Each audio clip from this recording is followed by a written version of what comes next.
All right, well, good morning, everybody, and welcome to Webinar Wednesday on a Wednesday. So, hope everybody's having a good August day. I know that the summer is flying by. People are going back to school, fairs are wrapping up. So, I know it's getting a little cooler weather here. So, that's kind of exciting and it's busy on campus. The students are back in town. So, I hope everybody is doing well. Today, I'm just really excited to welcome Rochelle Veteran and Caroline Homan. Today, they're going to be talking about the Volunteer Handbook. This is a brand new book that Rochelle has been working on for a long time, and Caroline contributed to it as well with the whole thriving model piece. And so they're going to talk to you about how you can use this to kick off your new 4-H year, and then also they're going to also go over the advisory book for if you have ambassadors in your county. And for just a commercial for next month in September, I haven't decided on an exact date yet, but I was requested last week at Basic 4-H training by a couple of new agents to do a training on the consumer decision making contest. Like, how do you get it going in your county? What am I supposed to do? So we haven't done that in a few years, so we will do that. We'll be probably late September, because this is late August, so we'll be another month or so until we have it. But just be thinking about that, and if you have any good ideas of things that you want to know about, just let me know, and we can certainly incorporate that into Webinar Wednesday for our professional development. So as you're logging on, I'm going to put a link in the chat box, and Rochelle wants you to open up that. That's where this volunteer book is located, so have that open. And also, we're also putting in the chat box, what do you want to teach your volunteers? So I'm going to turn it over to Rochelle and Caroline. Great. Thanks, Megan. Well, yes, I'm Rochelle Vetter, the Leadership and Volunteer Development Specialist, and thankful to be here with you today. Many of you who are on helped edit, revise, add to, provide ideas. This seemed like the never-ending 4-H volunteer handbook process. We did kind of a needs assessment of our 4-H volunteers across the state. We did a survey with them a few years ago asking what they would like included in the handbook. And then we kind of rolled it out at program planning a few times with agents just to get ideas. And we're told a lot of times to cut things back. So hopefully we have a pretty good balance of content, information, but then also, or content, but then also not so much that it gets overwhelming. And we have a lot of hot links in the document. So hopefully the volunteers will be able to kind of click through and get the information that they need for now and for the future. Again, it's kind of a living document. We've already had to update it a couple times because the CWF changed to CWF at Ignite, and we've changed our volunteer screening process and some of those things. So we'll continue to have this one kind of be updated. So anyway, that's me, but I want to have Caroline say hi and introduce herself too, since she's a major part of this handbook process. All right. Hi, I'm Caroline Homan, and I was an extension agent for 9 years and then went back to school to get my PhD in developmental science. So you can probably guess I have a pretty strong passion for positive youth development. So I was really thrilled when Rochelle invited me to be part of this project. And I have served as the North Dakota Thriving Champion. And so it was really a great opportunity to integrate the thriving model into a piece that we believe is really important for extending our work through volunteers. Great. Thanks, Caroline. Well, let's go ahead and get started. Megan's been dropping dropping things in the chat for you as far as getting to that volunteer website, and I'm going to show that in a minute. But we just really want to check out this handbook and explore it. And just kind of that table of contents, what's really cool, and I'll show you in a minute if you have it up, is the welcome and that it is hot linked. Let me show, the whole book is hot linked. In fact, I want to show that to you. So if you go to our North Dakota, a lot of times what we heard in basic 4-H training last week was that sometimes our website is a little bit tricky to navigate, and we have some rules because of NDSU, and so it kind of ends up having to be this way.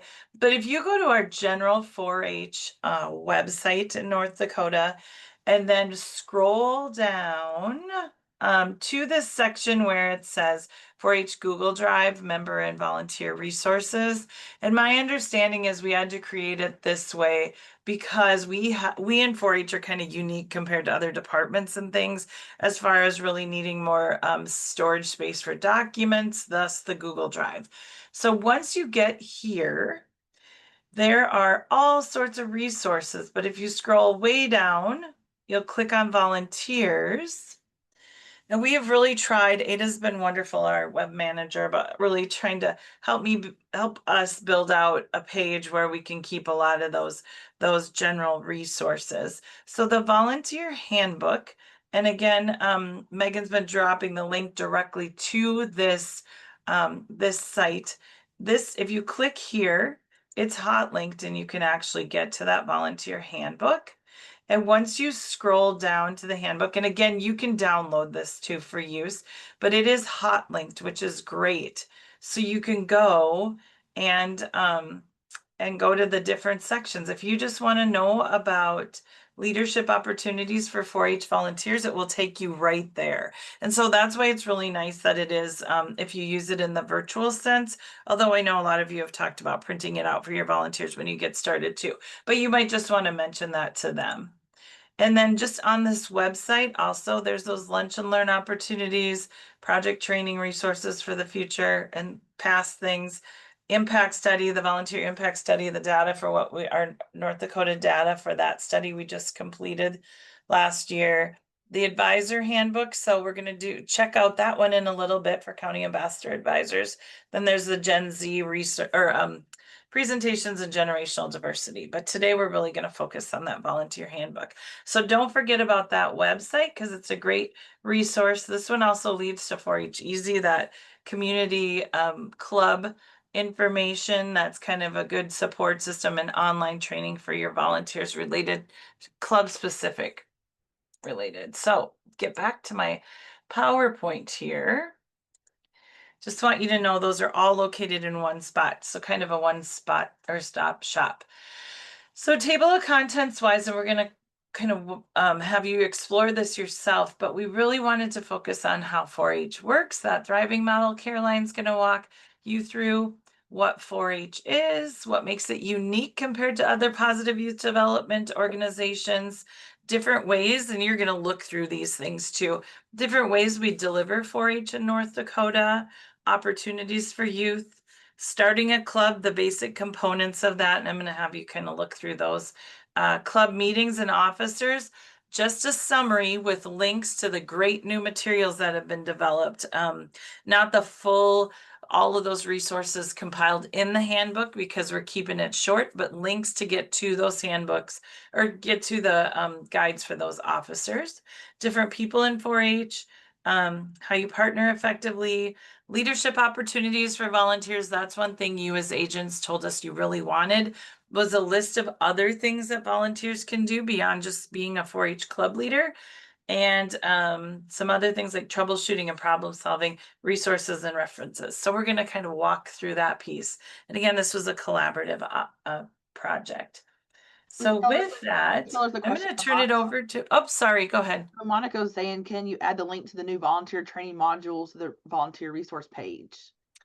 That's something we can do in the future. Yep, that's something that could be added. Absolutely. It's a new development. Sue Millender can talk about. We just decided that right before last week when we were doing which way we were going to handle that. So great idea. We will put that on the to-do list for the future. Yes, to add that because those are brand new. And we're going to talk about using those actually. So with that, I'm going to turn them over and keep those good ideas coming.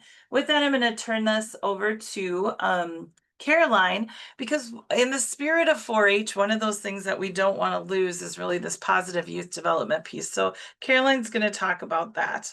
Thank you, Caroline. All right. So we hear these words all the time in our work, positive youth development, but what is it? And so I'd invite you to take a minute and just type into the chat, what do you think is the theory of positive youth development? In a couple of words, what is a theory? And hopefully I'll be able to see them pop up in the chat.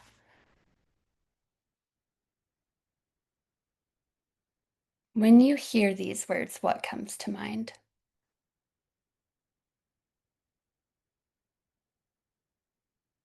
And I'm not seeing anything come up. Rochelle, are you?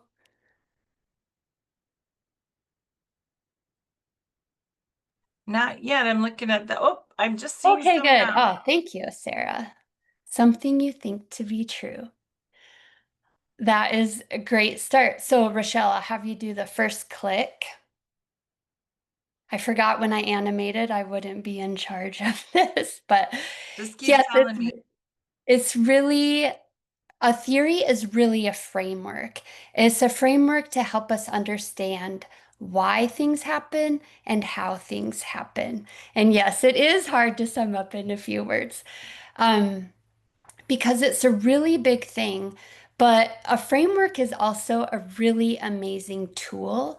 And when you know the framework, it can help you measure outcomes. It can help you solve those challenging problems.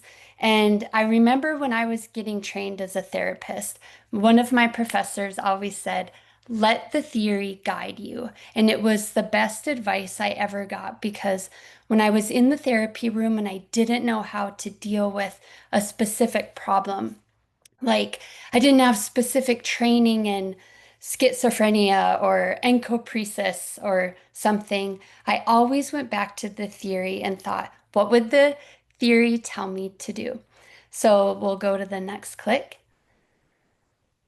So this theory of positive youth development is about understanding of how youth develop.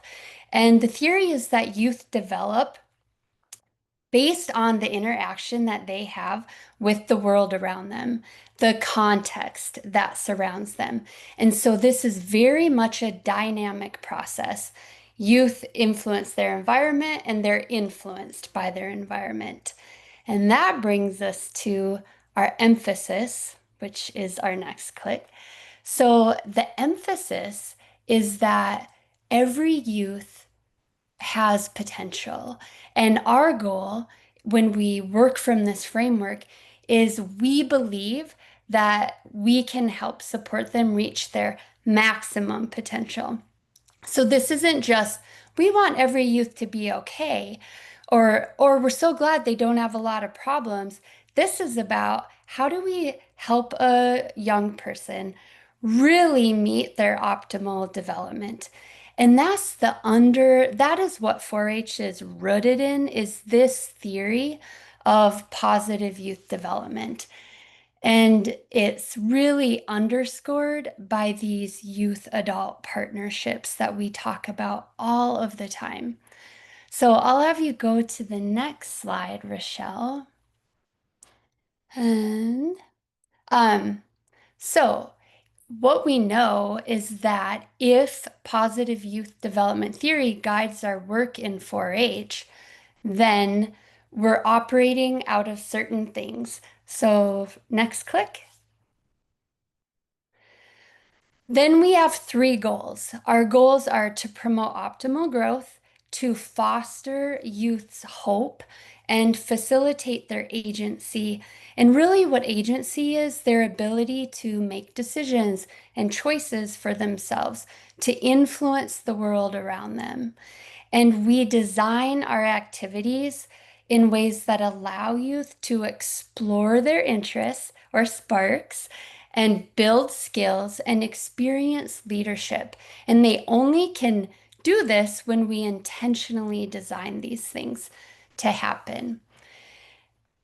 That is nested in these critical elements that that involve physical and psychological safety.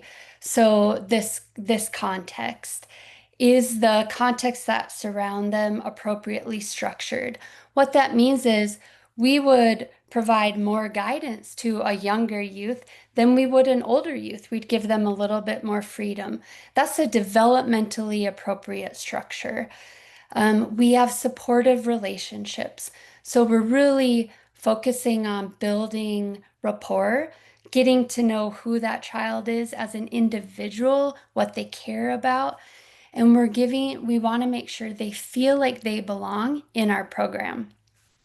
And we do that by modeling positive social norms. So we use the name they prefer to be called. We don't say, hey, Four Eyes, get over here. We don't tolerate that kind of stuff in 4-H. We're really focusing on these positive social expectations and scaffolding and supporting them to be successful and through multiple opportunities. And we don't do this alone in 4-H. If PYD theory is guiding our work, we want to include the families, we want to include the schools they go to, and their broader community. And that brings us to our next emphasis. So that means our program objectives are really focused on, again, promoting bonding. And lots of times, I know you've heard social emotional learning. It's a big buzz in youth development because it contributes to workforce readiness and life skills and positive relationships. And we also every one of our programs should be focused on fostering resilience and self-determination and letting youth really have a say in their own work. And again, providing opportunities to develop these pro-social behaviors and pro-social thinking. So if PYD theory is guiding our work, these are our goals, this is what surrounds our program, and this is what our objectives are. If this, then we'll go to the next slide. Then we get these amazing outcomes that everybody has seen. This is based on longitudinal data. That's how we know the process of change and how it happens. And if these high quality 4-H programs are a part of a youth's life, then we know that they're more successful in school. They're healthier. They are career ready. They're involved in their communities. But this doesn't happen just because a youth enrolls in 4-H. It happens when youth are engaged. And so that brings us to the 4-H thriving model that Dr. Mary Arnold developed. So I'll have you go to the next slide. So this model is a theoretical framework. It helps us as extension agents and educators and volunteers understand why 4-H works and how it works. The why,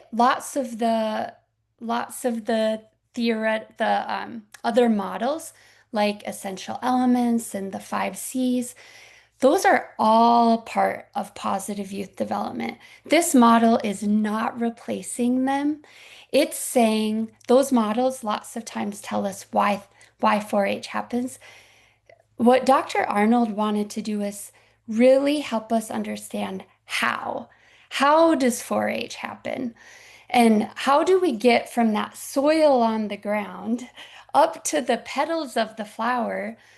How does 4-H help youth become academically successful and vocationally successful? And what she said is, it is that context of the 4-H program that we put so much emphasis on that helps youth get there, but that is mediated or influenced by whether or not youth are thriving. And so the thriving of youth is a key part, but we help you thrive by nurturing that developmental context.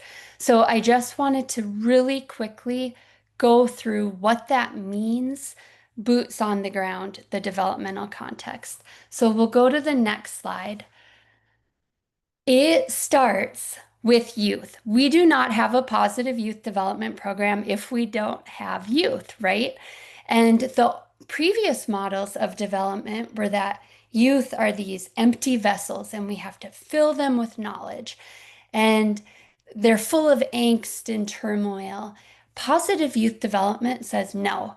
Youth come to us with strengths, with skills, with talents, and they're here. And our job is to recognize where they are, meet them where they are by connecting with their sparks, their passions, their interests. And then we add, and we'll go to the next slide, we surround them with those eight like critical things. Those the Are they safe when they come to us? Does it feel psychologically safe? Do they feel physically safe? Are they challenged? So I like to think of it as like a scaffold, right? So youth are here, we meet them here. We want to maximize their potential, so we raise the bar. Then we support them to get to that bar, and then we do it again. That's what mastery is in 4-H. That's why things progressively get harder. But we do that in the areas that they care about. And we do that by making sure it's a safe environment, making sure it's the right amount of challenge for that child. Um, and all of those elements that are so key, integrating the family, that program quality standard, that is the youth's direct context. So I'm going to invite you for one moment. I want you to look around your space. Where are you? Just look around it. What do you see? And I want you to think, in this space, do I feel safe physically? Are you warm? Are you warm enough? Is your safety threatened, or is that okay? And think about the context of the other people who might be in your office. Is it safe to share ideas with them? Is it supportive? That's your social context. And then you're um, think about NDSU extension. That's even a broader system. Does it provide you opportunities to learn new things, to explore your interests? I know when I was an agent, I wanted to learn more about volunteer development. I got to go to a conference on it and learn all about it. So, this is how we're thinking of 4-H, as this immediate context that surrounds the child. And then we'll go to the next step. When we have these high standards, then our relationships with youth are guided by those standards. And this is where we're really building rapport, we're bonding. And these are the relationships that sustain learning and sustain engagement. And that brings us to our last piece of the developmental context is we need youth to be engaged in our program or they leave. And how do we engage them? We make it relevant, aligning with their interests and their sparks. We provide active exploration, hands-on learning, right? And we have supportive social interactions, those developmental relationships, positive social relationships with their peers, opportunities for leadership. And that is how our youth program engages youth. And when all of those things are present, that's when we get the pretty flower petals. That's when we get those outcomes. And we know we're on that trajectory when we see youth thriving. So we'll go to the next slide. So in the flower model, the thriving indicators are that stem. So that would be the green middle column here. So when youth are thriving, we know we're doing a good job in our work. If we don't see those things happening, then we need to look at our program and ask ourselves what's missing? What do we need to strengthen? We don't say, what's the problem with this kid, right? We're looking at the context that surrounds them and how we support them. So these icons, volunteers do not have to memorize them. You do not have to memorize them, but they serve as a visual representation for what our goals are in 4-H. And so on the left, you see the developmental context is in the yellow circles. And so this is where the soil of our program is that we nurture. The sparks, the belonging, youth voice, the relationships, the scaffolding, and really with a focus on youth engagement. And then the thriving indicators, you will see these icons throughout the handbook because our goal is to help you and volunteers see this part of 4-H. Oh, this helps promote you thriving in this way. And so when you see the little person climbing up the stairs, you see, oh, this is a way we promote a growth mindset in 4-H. This is what we hope to see youth demonstrating to us. And so throughout the handbook, Rochelle was very intentional about infusing it with these concepts of positive youth development. And everybody comes to this job from a little bit different background. And so that's why in this webinar, we just took a moment to really dig a little bit deeper into what that actually means. And so now I'll turn it back over to Rochelle. Caroline, we had a question about, you talked about the 8 different program quality standards. And when you talk about that, are you specifically talking about the pieces of the thriving flower? I was trying to think about which section that specifically was when you talked about the 8.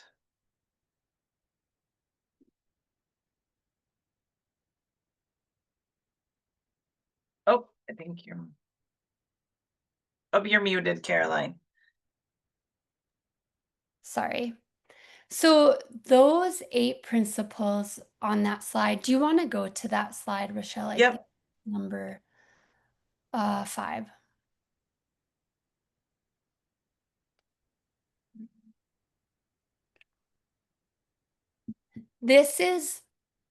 These are 8 critical elements that are part of general positive youth development theory.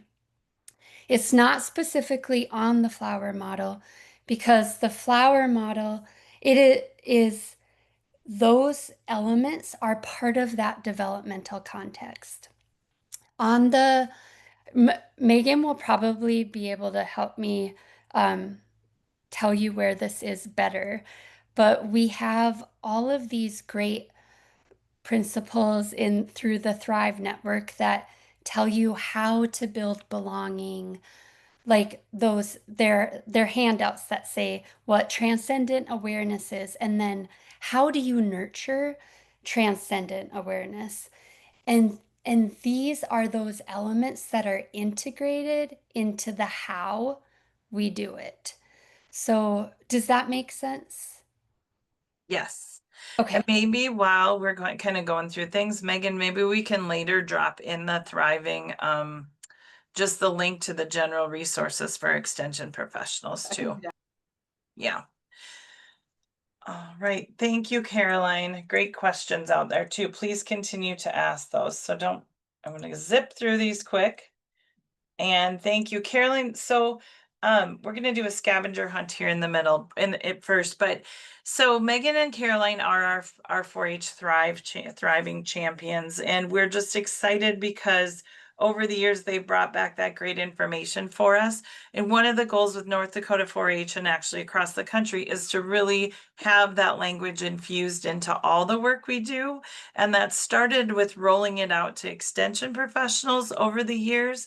And a few years ago, Megan came with us for 4-H volunteer training and kicked off volunteer training with that Thrive language, with the really doing some activities with our 4-H volunteers so that they understand that they are really our youth developers out there. They're the ones that are working to make a difference on a daily basis with our 4-Hers and clubs and shooting sports. events and activities at 4-H camp, at land judging and range judging, workouts with judging teams, all that they're all empowered to know that they are helping develop youth. And so what was really cool when we did the volunteer research last year was that they have started using that language about developing youth sparks and building life skills. And they shared that when they filled out their evaluations and sent, and to us, that data came back in the qualitative data, which is really fun. So we wanted to make it a goal as we develop new resources, like ones to use with volunteers, that we do incorporate that language. So you see that in our handbook, and you see that in the 4-H volunteer orientation modules and other places where we're trying to do work with volunteers. And so I want you to take a few moments now to just check out, rather than me walking you through each piece of this handbook, we would like you to try kind of check it out, look for those icons. And I want you to do a scavenger hunt and be ready to answer these questions. So I first want you to find to list, this is kind of your goals, to list at least one opportunity for youth in 4-H you think is exciting and include that page number. I want you to find what page there's a suggested agenda for a first official meeting of a 4-H club. So look through and see if you can find that. Then I want you to tell me where you find some ideas and answers for common issues that arise for 4-H volunteers. Some of you helped me edit that section to make it really North Dakota specific. And then finally, I want you to list just on a sheet of paper that you have one thing you found that you really liked, and be ready to share that idea that you liked in the chat in a few minutes. So I'm gonna have you go to work looking for these 3 or 4 things. I'll give you about 3 minutes, 4 minutes to do that. And then, yeah, write down anything else that you have or find that you like. So take a few minutes to go through that handbook, and maybe Megan, drop that in the chat again, just so that people have it if they want to click on that PDF and go through it. Thank you. I'll leave the slide up so you can see what you're looking for.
Okay, you have 16 seconds to write down your great idea or one thing you like that you're going to share in the chat too.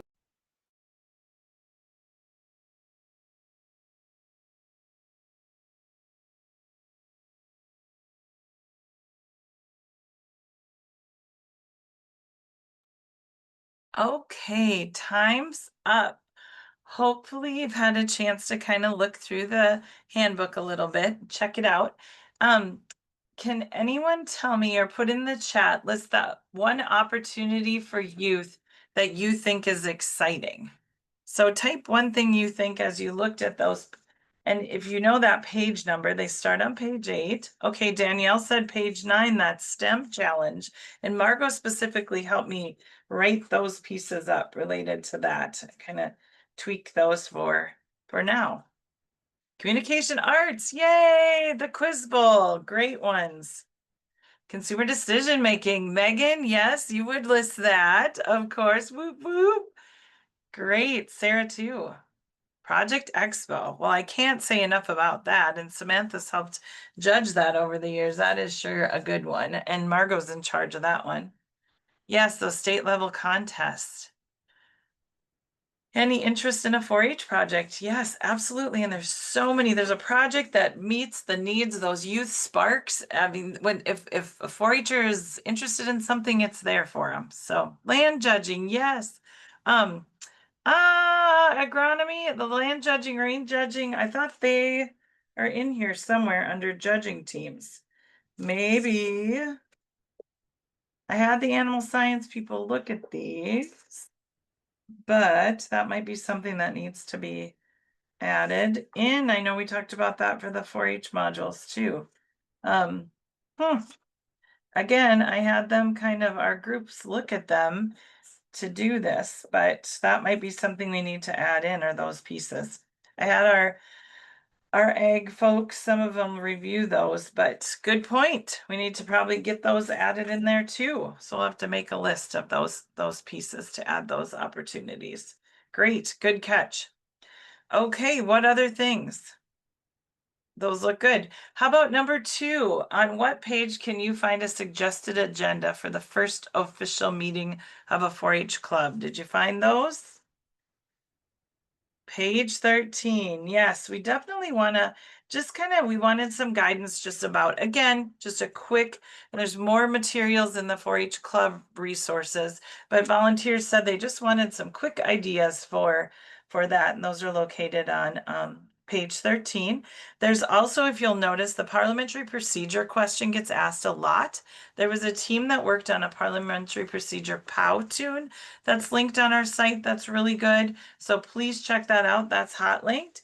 And our Google Drive has some really good tips as far as parliamentary procedure bookmarks, some really good resources there that we've linked to. All right, what are some ideas and answers for where can you find those answers to those common challenges? Originally, when we looked at Montana's volunteer handbook, we really liked those, and Emily Burkett and Paige and some others helped us edit these to really be answers to some of those common questions so that you don't always have to be the ones answering all of those. Okay, troubleshooting, page 24 and 25, problem solving, critical pieces. I know that question always comes up about how to get parents more engaged and involved. How do you really kind of focus on getting more youth involved? So some of those answers are there too. Yeah. Okay. So why don't we, at the last section, list one thing you found that you really liked in this book that you're going to share with your 4-H volunteers? Yep. So go ahead and just list that, or list some of those things.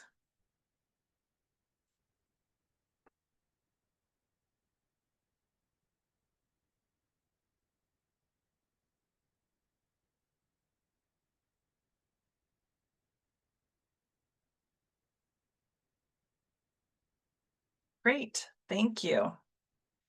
Table of contents are linked. You know what? I will let that, one of the things that can be done to add to this handbook is maybe that, and I had Adrian reviewed this book, And so maybe that team, Tyler, can be the one to add some of those pieces to this handbook. I know that's something I think in between the gap here before, and Sarah can help with that too. So that's exciting. Great, some good pieces. Again, we don't want to make this super long, but it was just a good way to I appreciate you looking at all those different sections. And yes, we tried to get those resources all hot linked. Please know we updated the section on the code of conduct. That is a critical piece, and the group thought we definitely needed to have that, even though they sign off on it in 4-H online. They wanted to have that one also printed in here, and we have updated it to include the steps for the on page 20 for the Sterling screening. Of course, as you've heard in the last few weeks, there'll be more coming out about that, but that is the updated version of that to kind of go through those steps that will be coming out here in the near future. So thanks for all those great ideas.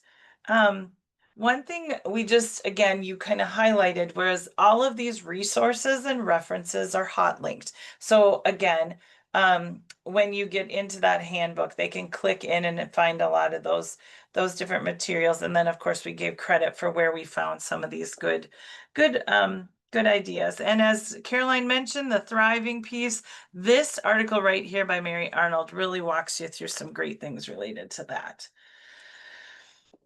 So I want you to share your ideas in the chat quickly, and then we want to jump in and quickly touch on that volunteer or the County Ambassador Advisor Handbook. Some ideas that you might have for integrating it in or using this with volunteer training in your county.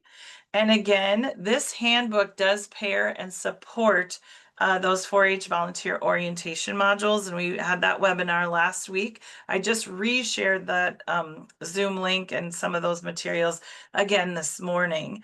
But Megan, do you want to drop in the 4-H volunteer orientation module link also, just so you can see? And again, we reference a lot of these materials and ideas, and then these resources go hand in hand together to support your North Dakota 4-H volunteers. Again, we just wanted to get a lot of tools out there for them to be able to use so they understand. And it's a great guide for families too. So just in light of time, I want you to really think about that. Anybody have any ideas of how they might use this in their county or roll it out to their county volunteers? I know Samantha said she's going to do it as part of her 4-H volunteer training. Samantha, are you willing to just share what you're going to use, how you're going to use the handbook?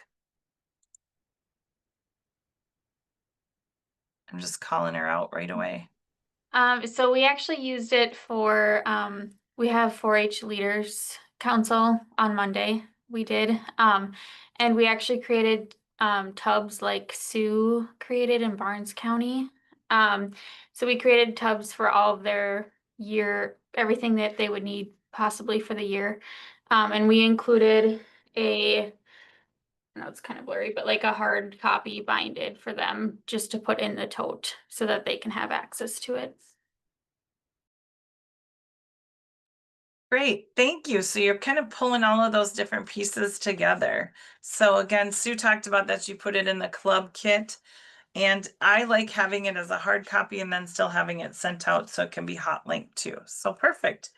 Thank you. Any questions? I know those are some great comments about, we just had to get this thing published. I had 1 million people look at it. Glad you caught some more things that can be added to that, and that can be part of a to-do list for the future. But hopefully you'll start using this and again, kind of rolling it out to your 4-H volunteers and sending them to that volunteer website too. So thank you. Well, just looking at our time, I'm going to go ahead and share my screen again. I appreciate your engagement. This is awesome. The other resource that we updated in the last few years that we wanted to kind of just check in about too, because we gave it a facelift, was the North Dakota 4-H County Ambassador Advisor Handbook. Again, this is a lot shorter. This was something that a while ago, Katie Tyler and I partnered with one of our student interns to write related to, I came at it from the volunteer perspective, and Katie came at the time she was the ambassador advisor. And so now this is, Kelly took a look at it too when she first started. So Caroline kind of touched on when Katie and I helped write this, what we really wanted to focus on, and you'll see infused in here again, was the positive youth development piece. And once I say that, I was thinking, oh, if we would have had time, we should have had Caroline thrive this one too. So you'll see some of that PYD language in here.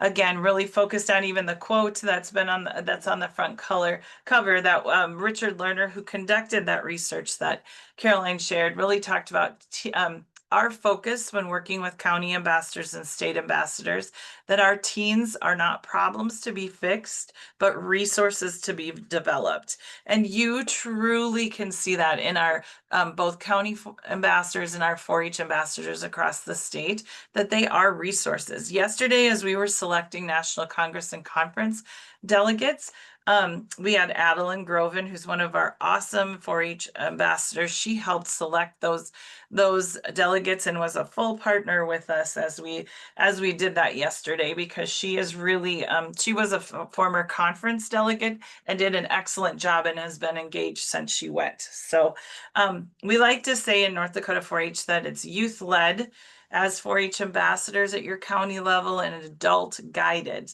So again, like Caroline said, we provide that scaffolding, but we do let them kind of make those decisions and move forward. And that's how this guide is written.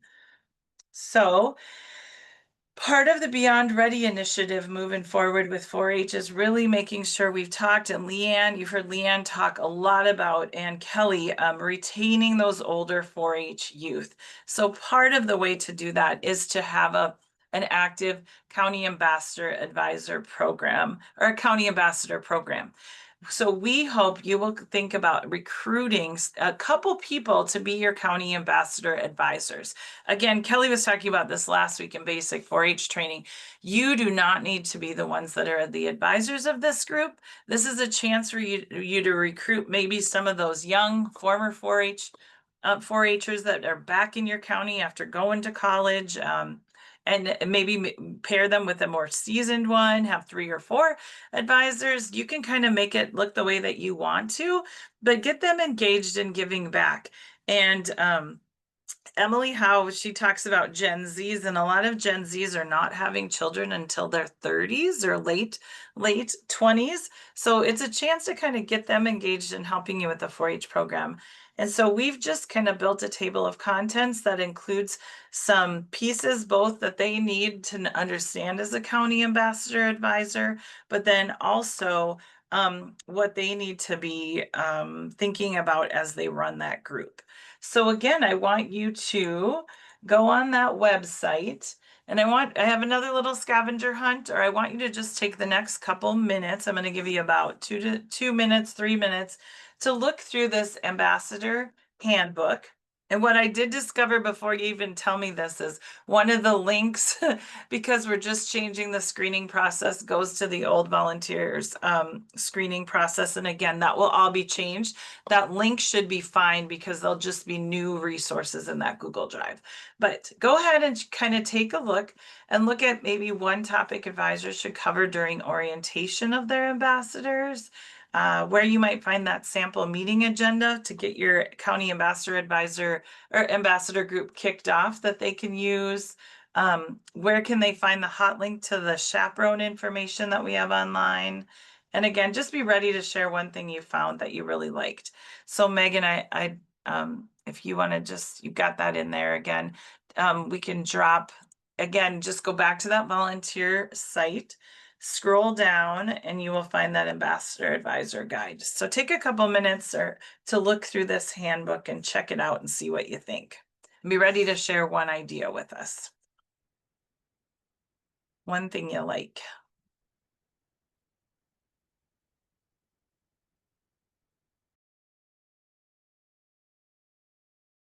Thanks for sharing that again, Megan.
Okay, you have about 10 seconds to come up with one thing that you liked in there. Again, this is a lot shorter because it's kind of goes hand in hand with that 4-H volunteer handbook.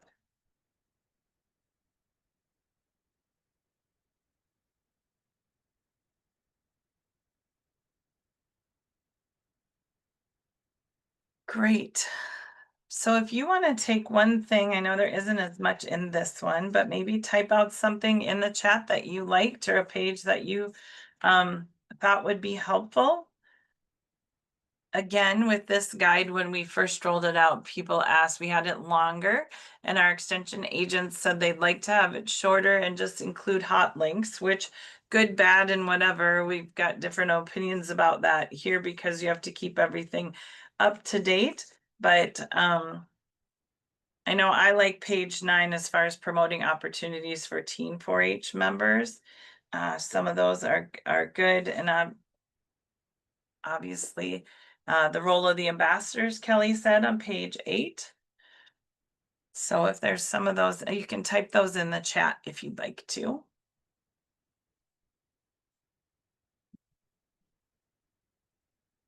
They're quiet out there today, looking at this guide.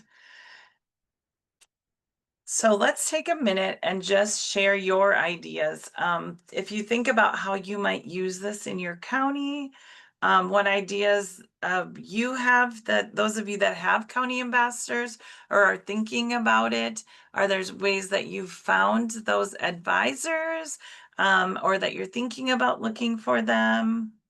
Or just in general, what are some of your ideas about fun things that you've done to keep older youth engaged in your county? Great, Sarah. So this is probably think about this over the next year. Excellent. Any of you that are a little like seasoned professionals, what are some of the things that have worked for you to keep older youth engaged in your counties? And it doesn't have to be a 4-H ambassador group. Anybody willing to open their mic and share things that have worked for them?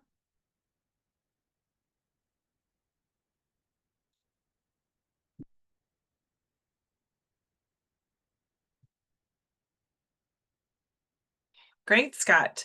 Co-advisor, doing a junior ambassador program for younger youth. That's a great idea too. Good, Sarah, working closely with FFA. A lot of those kids are in both, our 4-H youth are in both, so that's excellent.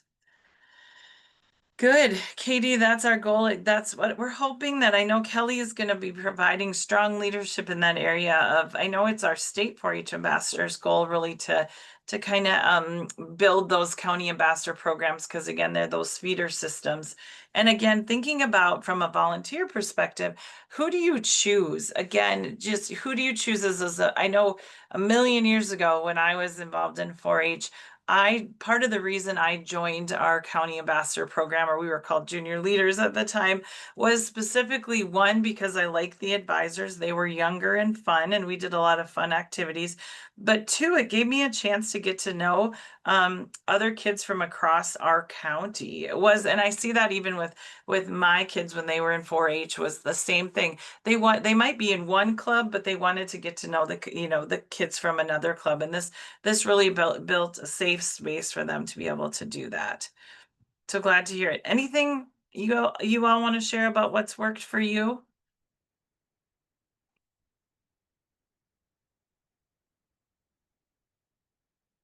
Any great ideas that have worked for older youth?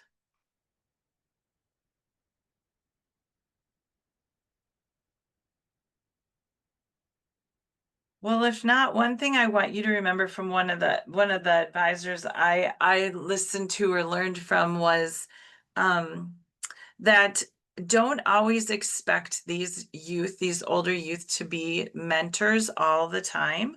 We want them to, of course, be those role models out there for our younger 4-Hers, but sometimes they need their own opportunities for space to develop their leadership skills, to hone in on being able to plan events and activities, or even really develop take their project areas to the next level. It shouldn't always be out. We talk about with club leaders a lot of times about the fact that older 4-H youth should have a chance to develop those skills too. They shouldn't always just be expected to be the ones in there helping clover buds or helping the younger 4-Hers. Give them a chance to do some things on their own or have some individual ownership. And I think that's why our animal science projects continue to be really popular and retain those older 4-Hers, because they get a chance to take that project area to the next level in so many ways. And we don't always allow that in other areas. A lot of times we're just asking them to help us with other things. So anyone, I know we only have a couple minutes left. Any final thoughts? Rochelle, I just had another thought. Yes. Sort of similar to what you were just saying. I also just wanted to remind people that this thriving trajectory that we're talking about doesn't mean that 4-H youth are always going to be happy and everything's perfect in their lives. What it really means is that we're helping them develop the skills to manage those hardships a little bit better. And so it doesn't mean everybody has to be a winner. But when you get the red ribbon, you've got the self-awareness and the self-regulation skills and the supportive people around you to deal with those disappointments. Or when you're adjusting to a new school, you're able to do it a little bit better. And so I just wanted to, make that point that this isn't fluff by any means. It's really looking at this process and even beyond language. I know we're talking about thriving language. It is an understanding of how youth grow optimally. And it's a belief system. Like, I can't remember who said it, what you believe to be true. It's what we know based on years and years of research of how youth really do meet their potential. Great, Caroline. Thank you. Yes, so our volunteers out there are our true partners, whether they're those county ambassador advisors or whether they're our 4-H club leaders, shooting sports, land judging, all of those volunteers that help support us, those judging team coaches. I just wanted to share with you in the future, and I found this photo today on my computer and I was smiling because this is from 4-H volunteer training in Dickinson last year.